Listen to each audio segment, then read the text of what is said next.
কথা ধারাবাহিকের আজকের পর্বে আপনারা দেখতে চলেছেন যে এভি কথার কথা যদি বলে না, আজ আমার কেন বারবার তোর কথা মনে পড়ছে, আজকে তোকে ভুলে যেতে চাইছি, কেন বারবার তোর সেই সমস্ত কথা আমার মনে পড়েছে। এরপর বলে না, আমি আর কিছুই ভাববো না। তারপরে তুই এগিয়ে যেতে গেলে হঠাৎই আমার কথার কথা মনে পড়ে যায়। কথাতে সবসময় বলতো কেউ পিছু ডাকলে একটুখানি থেমে যেতে। এদিকে বুলিকে যারা কিডন্যাপ করেছে তারা বুলিকে বেঁধে রাখে। বুলি তখন বলে, একবার যদি আমি ছাড়া পাই তাহলে তোদেরকে কাউকে আস্ত রাখবো না। তখন সেই ছেলেগুলো বলে, কে আর তোকে বাঁচাতে আসবে, এখানে কেউ তোকে বাঁচাতে আসবে না বলি। এরপর বুলিকে তারা রং মাখিয়ে দেয় আর বলে, আজ এই রং দিয়ে আমরা রং খেলবো তোর সাথে। তারপর বুলির কাছে যেই হাত লাগাতে যাবে ঠিক তখনই এভি ওখানে চলে আসে। এরপর এভি সেই লোকগুলোকে মারতে থাকে আর বলতে থাকে, এই মেয়েটার জন্য তোদেরকে আমি আগের বারে ছেড়ে দিয়েছিলাম, কিন্তু এবারে আর ছাড়বো না। তারপর তো মারতেই থাকে। এরপর এভি আর বুলি ওখান থেকে বেরিয়ে আসে। বুলি তখন বলে, এই বুলি কারোর কখনো ঋণ রাখে না, সব ঋণ শোধ করে দেয়।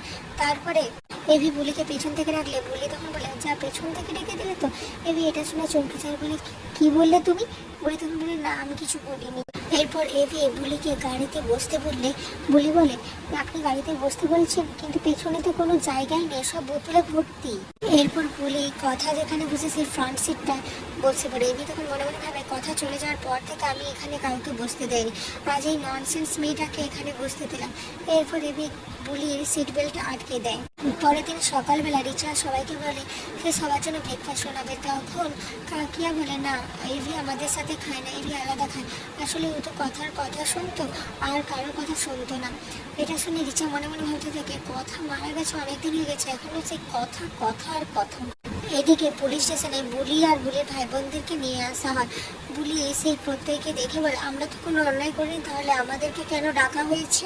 আটকে এসে প্র্যাটিকে বলে, তোকে বারবার বলেছে এসব করতে না, কেন বারবার করছিস? প্র্যাটি তখন বলে, তুই বুঝতে পারছিস না কি ডাক্তারবাবু কি বলেছেন, জানিস শুনিস নি তুই? হ্যাঁ, বুকে সব দিতে হবে, আর এর থেকে বড় শোক আর কি রয়েছে? বলি আক্কি আর প্যাটিকে এভাবে কথা বলতে থেকে বলে, আপনারা নিজেদের মধ্যে কি গুজর গুজর করছেন বলুন তো, আমার সাথে যদি কোনো দরকার না থাকে তাহলে আমি চলি। এরপর প্যাটি তখন বলে, কথা দাঁড়াও, তোমার সাথে আমার কিছু কথা রয়েছে। এরপর প্যাটি বুলিকে বলে, আমরা এখানে না, একটু আলাদাভাবে কথা বলতে চাই, তুমি যাবেন? তখন বুলি বলে, আচ্ছা ঠিক আছে চলুন। এখানে আজকের পর্ব শেষ হয়েছে।